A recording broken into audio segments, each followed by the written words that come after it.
I think I grossed over 19,000 in 3 weeks on my first trip. So whoever says Hotshot isn't profitable, you either doing it wrong or you got the wrong dispatch. So again,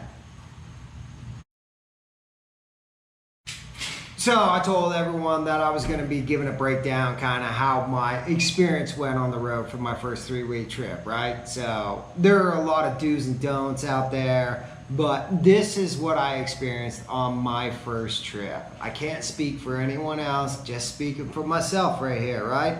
But what I learned was the biggest pain in the ass out on the road, parking. You think I'm kidding, but no. Parking is the most difficult thing in trucking. Hands down, bar none. Parking is very difficult, especially late at night. If you're gonna be driving past 9 or 10, you will have trouble parking. Some nights took me 3 to 4 different truck stops just to find a parking spot. When I went through that hurricane, I went to 2 rest stops, 3 truck stops, and on my 4th truck stop, I weaseled myself into a parking spot. I showed that on an earlier video.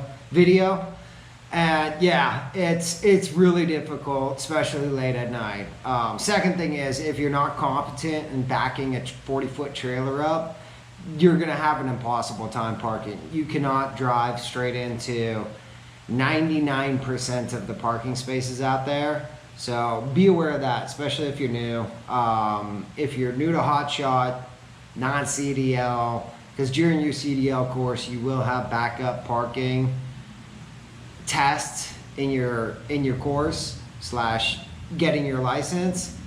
But I'd recommend going out to a wide open parking lot, getting some cones, spacing them correctly, and getting in from different angles. Obviously, when you're backing in and your parking spot is on your right side, that's your blind side, because once you're turned, all you see is the inside of your trailer, right? When you're parking in and when you're backing in and your trailer is on your left side, you can reach your head out the window and see where you're going. But again, if you're not competent in backing up that trailer, you're gonna have a tough time.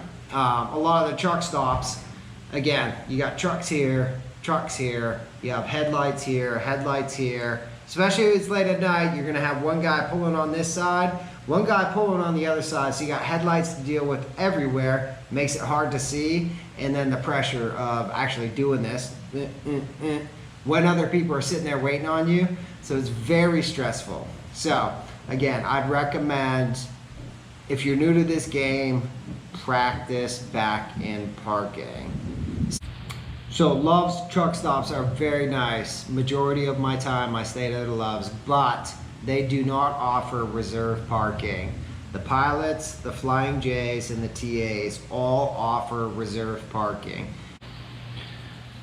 So once you know what stops offer reserve parking, you can plan your route after that. If you got 200 miles to go, you got whatever, 3 hours on your hours of service. Then you say, okay, I'm gonna grab this guy about 30 minutes from when I can't drive anymore. Go ahead and reserve that parking spot. You are good to go once you get there. So parking, very difficult, very stressful. Plan ahead. It's gonna make your life a little bit easier. So number 2, I want to talk about time management.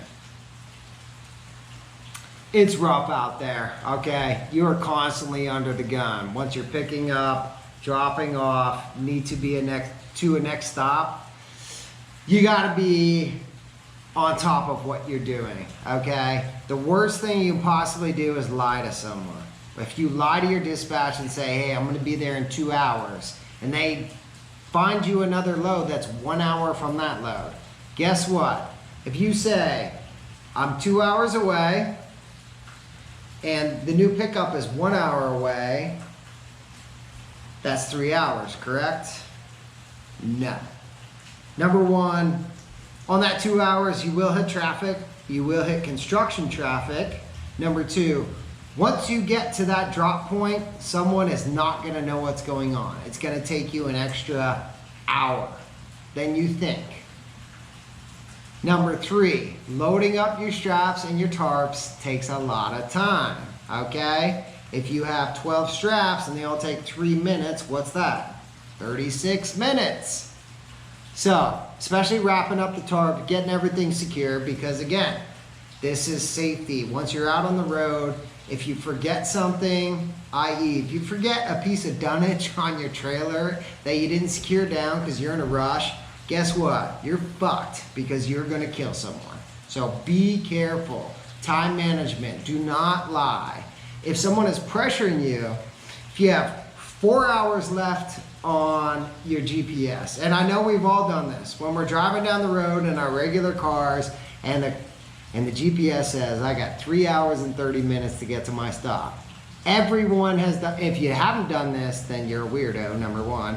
Number 2, everyone has done this, okay? You're driving down the road, you're like, I'm gonna beat this GPS, right? If I get there in 3 hours and 10 minutes versus the 3:30 it says, yeah, you can't do that in your truck. You can't do that in your Hotshot truck. You can't speed, right? If you do, you're an idiot.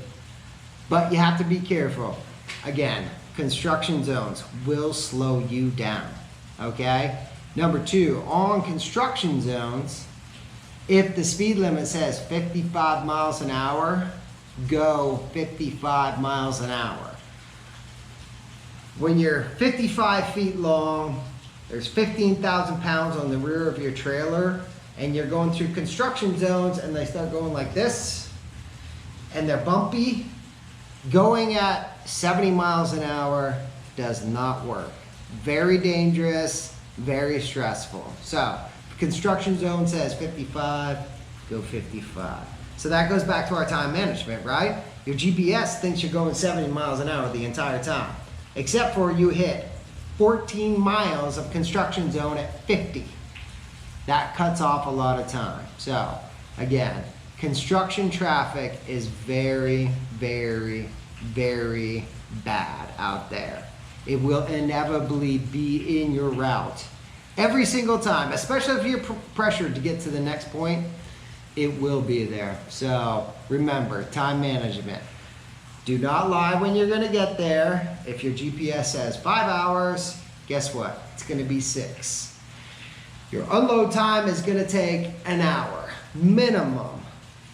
Then your next GPS to your next pickup will take longer. Tell people appropriately, be honest. Truck stops and showers. I was a little nervous about truck stops before I left on this first trip. After coming back, spending 3 weeks, 98% of the time I stayed at truck stops. They're clean. I was so impressed. All the bathrooms are so clean. The showers are very clean. Good water pressure. They provide you with fresh towels. You don't have to carry a towel around. Just bring your soap, your body wash, your face wash, whatever you use, and yourself in a backpack, take a shower. The great news about truck stop showers is if you go to Love's and you put more than 50 gallons in your fuel tank, you get a free shower. Same with TA, same with Flying J, same with Pilot, right? Make sure you get your cards in order before you head out on the road. I made a huge mistake. I filled up with Pilot, $900 worth of fuel, and I didn't have my card set up. I lost, whatever that math is, X many of showers, right? It's so nice knowing that once you park, it's not gonna cost you $1. You can take a nice hot shower. Driving out on the highways. Big deal, right? The majority of your time is out there driving, right? When I was going through my course, my CDL course, my instructor, once we were finished, he said, you always gotta watch out for four-wheelers, AKA regular cars. Okay, cool. My biggest gripe out there is regular trucks, big old trucks, right? Their lane management is fucking horrendous. I hate to swear on this one, but I'm going to, because trucks, lane discipline is really bad out there. When you're passing a truck, 2 hands on the wheel, make sure you are ready. They will inevitably swerve in and out in lanes. I almost got ran off the road out when I was in Minnesota, I believe. I was passing someone on the inside. He was going too slow. That son of a bitch came over 4 foot into my lane. There's a bridge here. I'm on the shoulder heading towards that bridge. Horn fully blasted. Again, 5 miles under the speed limit. I slowed down and I followed that cocksucker. Called the police. He could not stay in the lanes. Ridiculous. So there are some bad people out there. Bad drivers are bad drivers. But when a bad driver is in a truck, it's just so dangerous. Downright scary. So I swear to goodness, it was 5% of the time that I would pass trucks, they would not follow lane discipline. If I pass 100 trucks, 5 of them swerved into my lane. Cars, not really worried about them. If they do, they're gonna get the raw end of the deal if we get into a little wreck. Me being in a hotshot truck and a semi truck comes into my lane, guess what? I'm getting the raw end of that deal. So again, be careful, especially around other trucks, okay? Another thing is, bad drivers are bad drivers. You can spot them a mile away. When you see the guy in the right-hand lane going 60 miles an hour in a 75-mile-an-hour zone with his left turn signal on, when you spot that guy, guess what? That's the same dumbass who's gonna pull in front of you. Be cautious. So, my biggest gripe out there was other truck drivers. Professionals, right? Ridiculous. So, my tip to everyone out there, especially the ones who are professional truck drivers, if you're gonna fiddle with your frickin' phone, do us all a favor. Look out your left mirror, look out your right mirror, and say, okay, I have no one coming. That's the time you reach over and say, let me check out my distance to the next truck stop. Or, how far do I have to my drop? Wait until you're not in traffic. Period. Again, my biggest gripe out there was other truckers, not regular cars. Be careful. Other things you gotta watch out for, fifth wheel trailers, big ones. They're behind a 3500 Ram.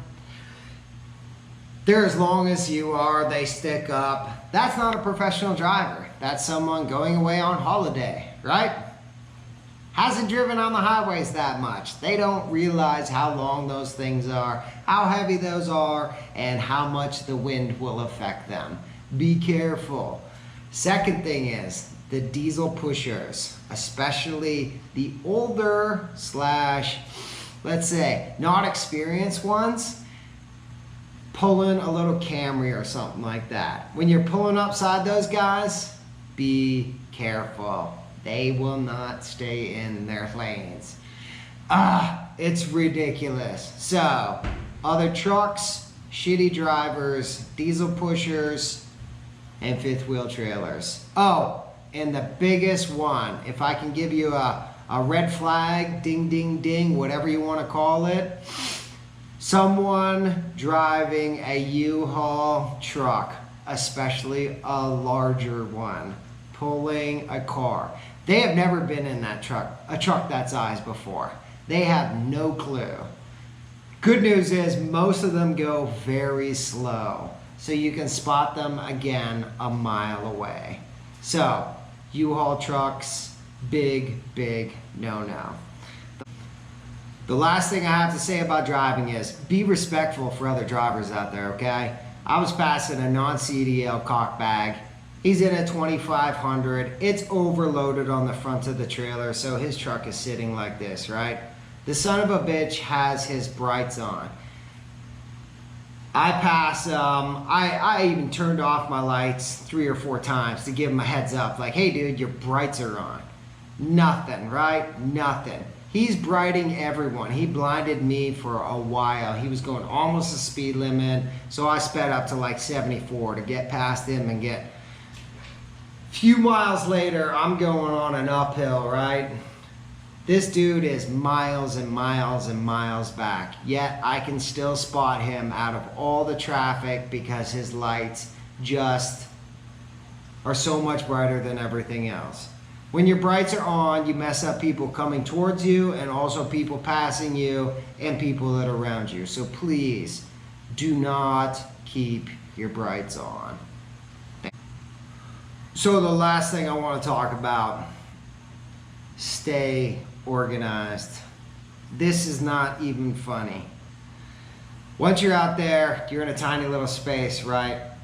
All of a sudden you lose something very important. It disappears, gone. I lost the remote for my Amazon Prime TV out there. I know, it sounds like, you know, because I'm living a little different than most hotshotters out there, but still, 2 hours I ripped apart my whole cap, could not find it. I still haven't found it.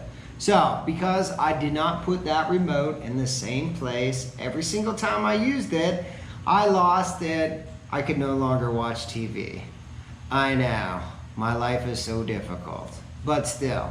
The point being, after that happened, especially when you have your wallet with your ID and your credit cards, you have different keys for different things on your trailer and your truck. Losing something out there sucks, especially if you're in a rush, right? So I made a huge practice on putting everything in the exact same place, the exact same. Once I finished what I was doing at night, the keys would go in a certain place, the wallet would go in a certain place. The trailer, all my straps, once I finish them, they would all be rolled the exact same way and be put in the exact same place. This way, the next day, when I'm under the gun, I know exactly where everything is. So I cannot stress enough how important it is to stay organized out there. Organized with all your stuff is important, but a second thing that happened out there, I got pulled into a DOT stop in Colorado, right? I have a folder. It has everything in it. My IFTA, everything to do with my truck, my insurance, my inspections, everything is in the same folder, which sits directly under my armrest. So I pull into a DOT stop in Colorado. Boom, boom, boom, pull up to the light.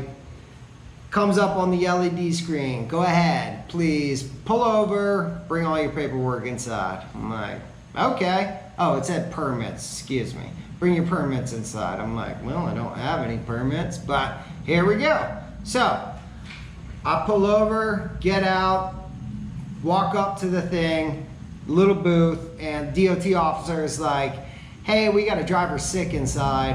We're gonna need you to stay outside. I'm like, no problem. He's like, give me your CDL license and all your documents. I'm like, okay.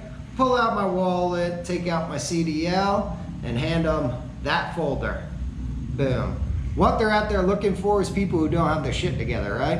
When you have everything in the exact same folder, you hand the whole folder over to them. I was there for about 4.5 minutes. Comes outside and says, thank you, sir, be careful out there. I grab my stuff, put my license back in my wallet, walk back to the truck, and I'm gone, okay? Other trucks and trailers were there from the time I pulled up, stopped, and the time I left. I'm assuming they weren't organized. So be organized with your keys, your identification, your credit cards, your wallets, anything that's important, your loading stuff, like my gloves, always got them in the same place all the time. Don't want to get my hands all dirty. You will inevitably be filthy, right?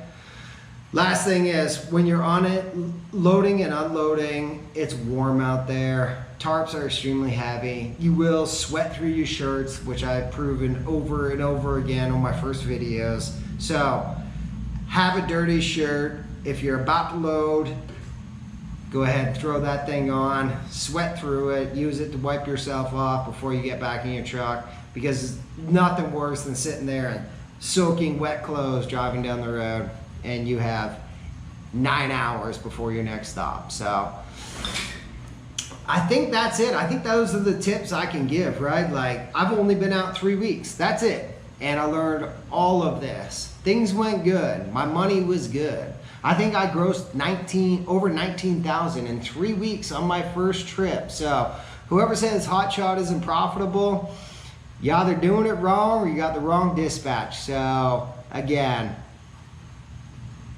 be prepared, okay? It's not easy, very stressful. Lives are at stake and it's all on you. If you F up, it's all on you. So if anyone has any questions, please let me know, but go ahead and like, go ahead and subscribe, and we'll see you on the road.